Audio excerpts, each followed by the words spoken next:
இப்போ புதுசாலாம் சொல்கிறது பண்ணல, எல்லோரும் ஆல்ரெடி சொன்ன விஷயம் பண்ணாது. அதாவது படிக்கிற டைமில் வந்து ஒழுங்காக படிச்சுங்க. நான் இப்போ எப்படி வந்து போட்டிருந்தேன், பர்சன்டேஜ் வந்து கம்மியாக இருந்துச்சு.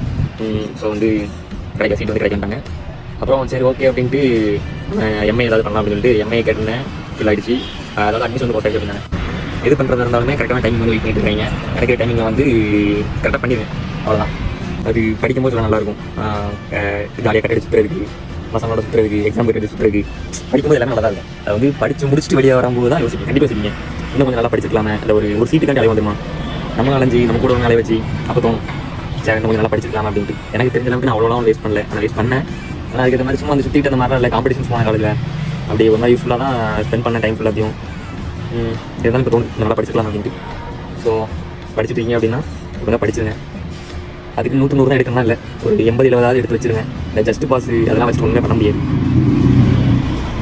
சொல்ல நல்லா தான் இருக்கும், நான் அப்படி தான் சொன்னேன். ஜஸ்ட் பாஸ் ஆனால் போதும், வேறு என்ன பண்ண போகிறோம் படித்து முடிச்சுட்டு அப்படின்ட்டு. அடுத்து வந்து ஒரு ஐடியா கிடைக்கும் போது நம்ம கையில் அதுக்கான பொருள் வந்து இல்லை அப்படின்னா அந்த ஐடியா வேஸ்ட்டு. ஸோ படிச்சிருங்க அவ்வளோதான். எனக்கு சீட்டு கிடைக்காதது கூட ஒரு பெரிய விஷயம்லாம் தெரியல. ஆனால் அதில் உட்காந்துருக்கான் அவன் ஆக்சுவலாக ஒரு ஆளே கிடையாது.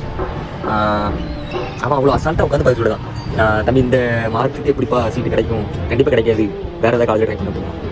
எனக்கு அப்போ தோணுச்சு கொஞ்சம் படிச்சிருந்தோம் அப்படின்னா ஒரு ஆளு புண்டை இவன் சொல்கிறான் நமக்கு இந்த பாரா சுண்ணி மார்க்கு அப்படின்னு சொல்லி தூக்கி மூஞ்சில் காட்டிக்கலாமல் தோணுச்சு. திரும்ப பண்ணது எடுக்கலையே நம்மளை போடா புண்டை போடுறான். ஸோ ஒழுங்காக படிங்க.